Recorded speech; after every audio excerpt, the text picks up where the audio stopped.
Saudações, nobres ouvintes do podcast Sem Esperança.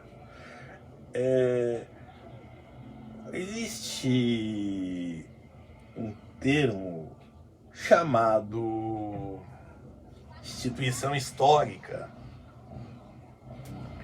certo? O que é isso? É algo que você pensa ou acredita, na verdade, mais propriamente, que sempre existiu, sempre esteve lá, ok? E o que eu quero dizer com isso? Vou citar 3 exemplos. A gente pensa, por exemplo, que a Igreja Católica, as igrejas sempre estiveram lá, mas na verdade ela tem um início e toda uma história e talvez um dia um fim, certo?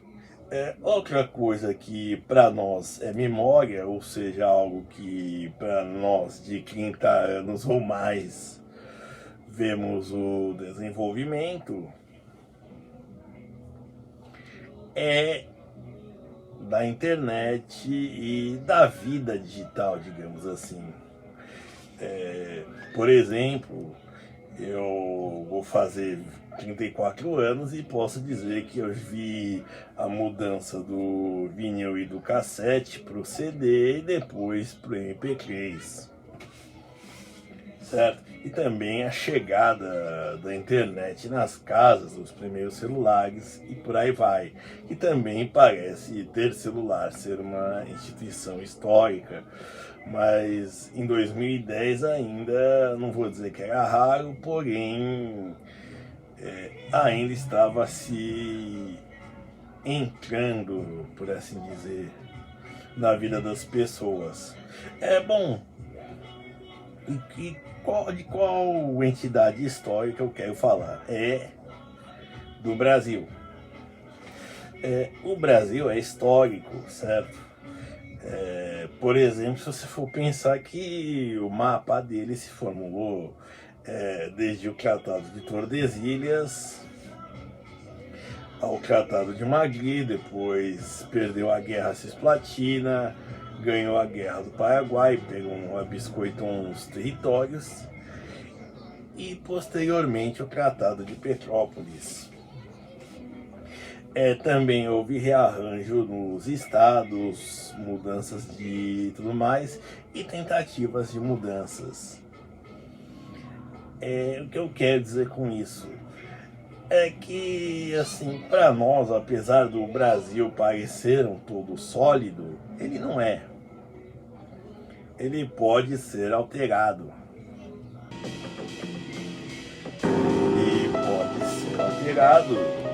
Ele pode ser separado. Ele pode ser também, de igual modo, até repensado, por exemplo. Se você for pensar que tivemos 7 constituições, foram 7 Brasis que existiram Brasis antes. Certo? Por exemplo, o Reino de Brasil. Em Portugal, o Brasil é um lugar. Era Brasil. Antes era Portugal. E é algo que nós não pensamos nisso. Certo? Então, por quê? Porque parece natural. É impossível conhecer alguém que não conheça, no Brasil, naturalmente, que não conheça a bandeira verde, amarela, azul e branca, certo? E não, por exemplo, a do Império. Então, isso quer dizer que isso é tudo criação de coisas como a propaganda, o uso de feriados, por exemplo. Tudo isso se faz via de publicações até cientistas, historiadores em especial recebem incentivos. fazer historiografias do Brasil, hoje na verdade é mais para a África, certo? Mas é para dar um exemplo do que eu estou falando. Então o Brasil ele não é assim algo axiomático, que não precisa de comprovação. Existe não, ele precisa ser reafirmado, certo?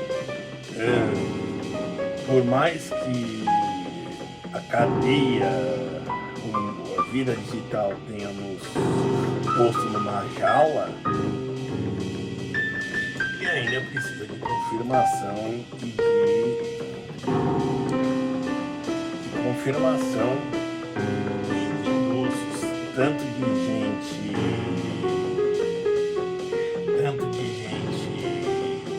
que acredita nele por bem, quanto a gente que é reprimida por não acreditar.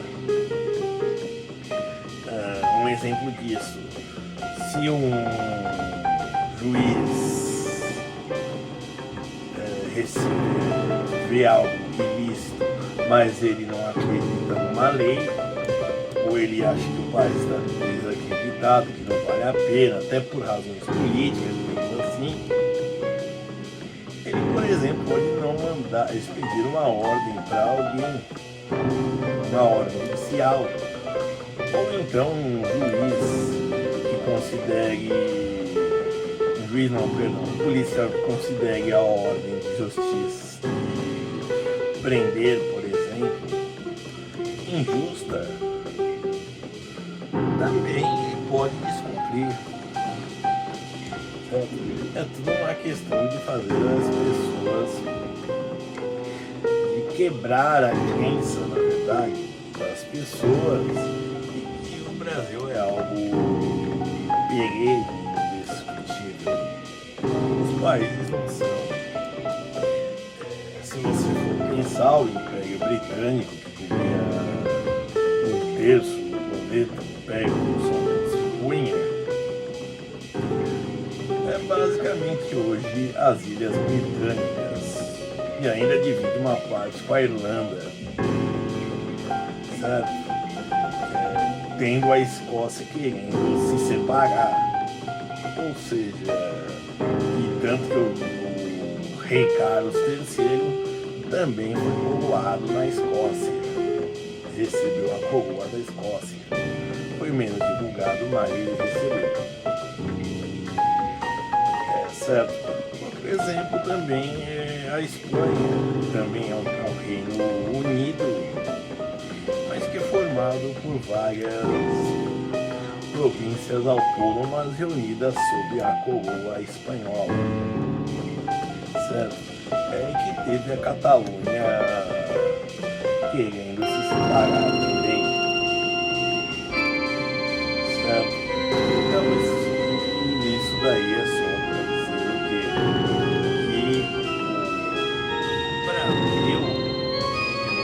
a descriação geográfica subcontinente brasileiro não é um todo inquebrantável. Assim como teve um ministro argentino que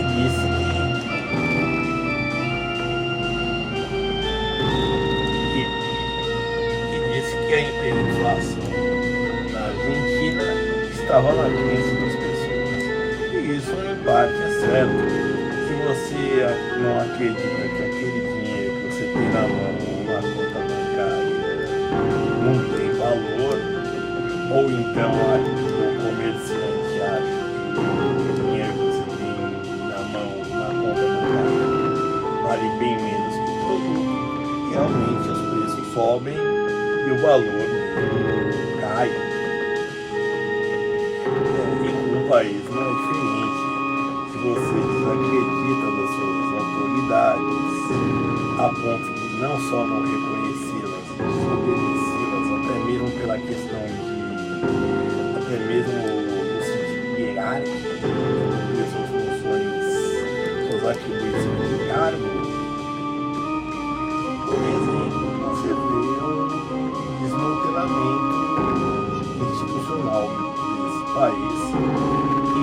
consequentemente, a sua falência mesmo.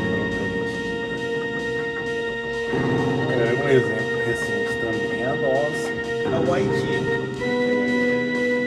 que está vivendo, de certa forma, o ancapistão,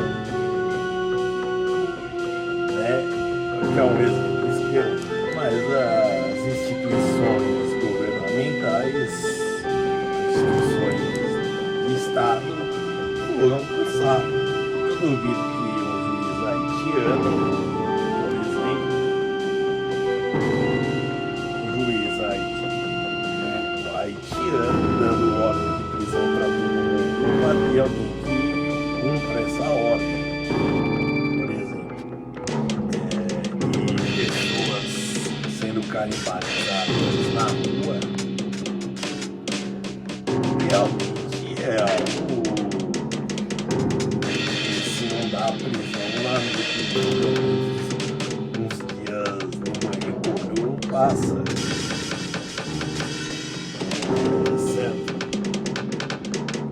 Bom, mas o que eu quero dizer no caso do Brasil, por mais que eu tenha uma ideia dele consolidada, ela é o que no caso é uma ideia que é mal representada, porque o que acontece economicamente nesse país, e eu já falei anteriormente,